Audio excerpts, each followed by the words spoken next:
Hey guys, and welcome to a new segment of Cosplay, Chris, in which I like to call Straya Saturdays. Now, it's pretty safe to say that I speak on behalf of all Australians when I say that Australian films are severely underrated and don't get the credit that they deserve. So, the missus came up with a brilliant idea of trying to review an Australian film once a week, or nearly once a week. So, here you go. Straya Saturday. We have no shame. So, like I said, I'll try and review an Australian film once a week. Starting off is the Australian film, The Loved Ones.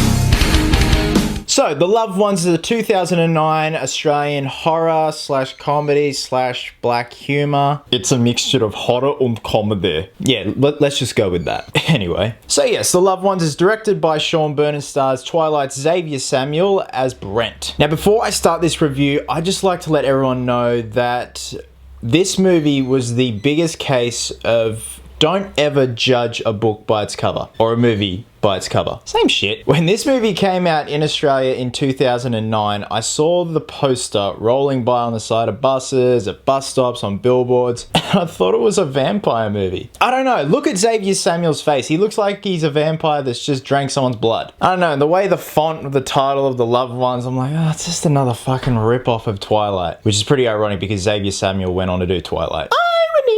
And Bianca's just recently signed us up to Netflix because we now have Netflix in Australia. Another reason for us all to get fat. And we were scrolling through and it had The Loved Ones, and Bianca said, do you want to watch it? And I said, isn't it just a fucking vampire movie? She said, no, check it out. And we did. Holy shit.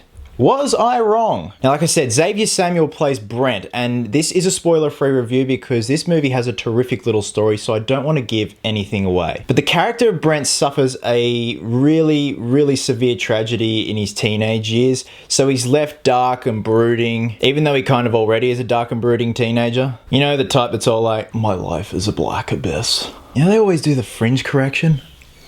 Fuck.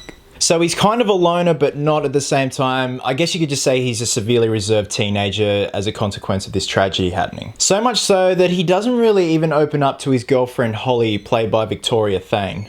That's such a royal sounding name, isn't it? Everyone, this is my daughter, Victoria of Thane. So these guys are pretty much the central cast of characters, and the storyline is that the formal is coming up for their end of year, or prom as you Yanks love to call it. You want to go to the prom, Jenny? Here in Australia, we just say, oi, you wanna go formal? Yeah, fucking right, eh? Sweet. So a girl by the name of Laura Stone, played by Robin McLeavy, goes and asks Brent to the formal, which he respectfully declines because he has a girlfriend, Victoria of Thane. Lola doesn't take to that too kindly. The character of Lola is one of those girls that you had in your year at school, or in your school in general. They had this calmness about them that if you pissed them off, you probably weren't going to live to see 20. She's fucking terrifying. She just stands there and stares.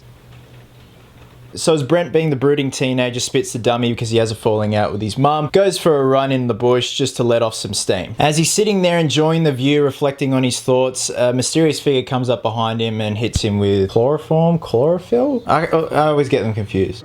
More like borophyll. Yes. The next minute, Brent wakes up, he's dressed in a tuxedo, ready for the formal, tied to a chair in Lola's house. Lola's dad has kidnapped this poor bastard, strapped into the chair, and they're going to have their own little makeshift formal because he turned down Lola. Guys, you thought the family from Texas Chainsaw Massacre was fucked up. Jesus Christ, this family is nuts. Lola's dad, played by John Brumpton, is the freakiest dude I've ever seen. Again, he's kind of got that calm nature like his daughter in the film, and he always calls her princess.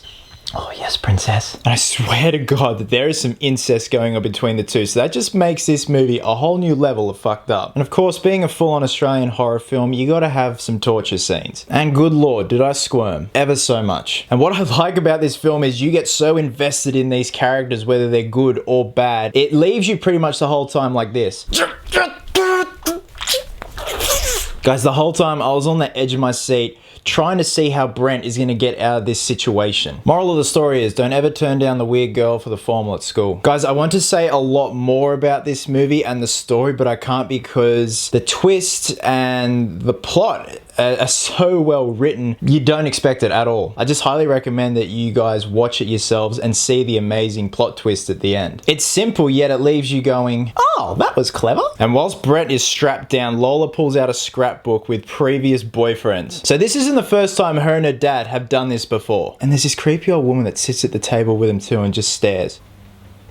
Nuts. Absolutely nuts. I know I keep arcing back to the character of Lola, but Jesus Christ. Robin McLeavy played her so well. She is like the character of Michael Myers. She just will not stop until she gets what she wants. And yes, like I said, the plot is very clever. It makes you connect all the dots and go, oh, holy shit, that's awesome. Now, the budget for this film was $4 million, and it only went on to make $250,000 at the Australian box office, which to me is really, really sad. Because this movie is so neat and well written and well executed, the effects are amazing, the dialogue is amazing, the plot is amazing. It's a perfect movie to watch with your partner, with your mates, even watch it with the parents. Scare the shit out of them. I think what's so terrifying is that it's not fantasy, like this could happen in real life. And to me, that is the most horrifying thing ever in a movie. There are some moments though where you feel some of the other characters in this film are a bit useless, but don't worry, they serve a purpose. But trust me, at first I was like, who are you and why the fuck are you here? Guys, I gotta say, I've never had so much fun with a horror film